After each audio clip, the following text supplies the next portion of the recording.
Hi guys, welcome back to my YouTube channel Anu vlogs. So guys, ಇವತ್ತು ಮಲ್ಲಿಗೆ ಕೊಯ್ತಾ ಇದ್ದೀನಿ. ನೋಡ್ತಾ ಇರ್ಬೋದು ಎಷ್ಟೊಂದು ಮಲ್ಲಿಗೆ ಇದೆ ಅಂತ ಹೇಳಿ. ಇದು ಉದಯ ಮಲ್ಲಿಗೆ.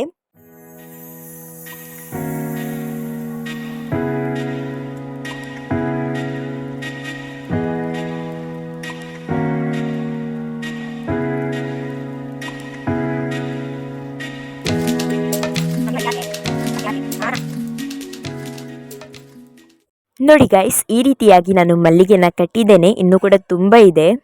ಹಾಗೆ ಹೂವೆಲ್ಲ ಕಟ್ಟಿ ಆದ ಮೇಲೆ ನಾನು ಪುನರ್ಪುಳಿ ಹಣ್ಣು ಕೊಯ್ಯುವ ಅಂತ ಹೇಳಿ ಹೋಗ್ತಾ ಇದ್ದೇನೆ. ಹಿಂದಿನ ವ್ಲಾಗಲ್ಲಿ ನೋಡಿರ್ಬೋದು, ಪುನರ್ಪುಳಿ ಹಣ್ಣು ಅಂತೇಳಿ ನಾನು ತೋರಿಸಿದ್ದೆ. ಈಗ ಆಗಲಿಕ್ಕೆ ಸ್ಟಾರ್ಟ್ ಆಗಿದೆ ತುಂಬ. ಹಾಗೆ 2 ಹಣ್ಣು ಕೂಡ ಆಗಿತ್ತು. ನೋಡಿ ಯಾವ ರೀತಿಯಾಗಿದೆ ಅಂತ ಹೇಳಿ.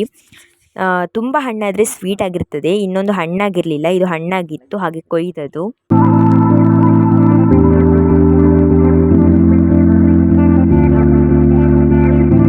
ಸೊ ಗೈಸ್, ನಾನು ಮತ್ತು ಅಮ್ಮ ದೊಡ್ಡಮ್ಮನ ಮನೆಗೆ ಹೋಗುತ್ತೆ. ತುಂಬ ದಿನ ಆಯಿತು ಅಂತ ಹೇಳಿ ಇವತ್ತು ಹೋಗುವ ಅಂತ ಹೇಳಿ ರೆಡಿ ಆಗ್ತಾ ಇದ್ದೀನಿ. ಇವಾಗ ನಾನು ನಮ್ಮ ದೊಡ್ಡಮ್ಮನ ಮನೆಗೆ ಬಂದಿದ್ದೇನೆ. ನೋಡ್ತಾ ಇರ್ಬೋದು, ಇದೇ ನಮ್ಮ ದೊಡ್ಡಮ್ಮನ ಮನೆ. ಹಾಗೆ ಅವರಲ್ಲಿ ತುಂಬ ಗಾರ್ಡನ್ ಎಲ್ಲ ಇದೆ, ಚೆನ್ನದ ಹೂವೆಲ್ಲ ಇದೆ. ಹಾಗೆ ಇದು ನೋಡಿ, ಮಲ್ಲಿಗೆ ಹೂ ಕೂಡ ಇದೆ. ಸೊ ಇದು ಯಾರು ಅಂತ ಹೇಳಿದರೆ ನನ್ನ ಅಕ್ಕನ ಮಗ ಚಾರ್ವಿಕ್. ಓಕೆ ಗಾಯ್ಸ್, ಈ ಮಿನಿ ವ್ಲಾಗ್ ನಿಮಗೆ ಇಷ್ಟ ಆಗಿದೆ ಅಂತ ಅಂದ್ಕೊಳ್ತೀನಿ. ಇಷ್ಟ ಆದರೆ ಲೈಕ್ ಮಾಡಿ, ಶೇರ್ ಮಾಡಿ, ಸಬ್ಸ್ಕ್ರೈಬ್ ಮಾಡಿ. Thank you for watching. Bye.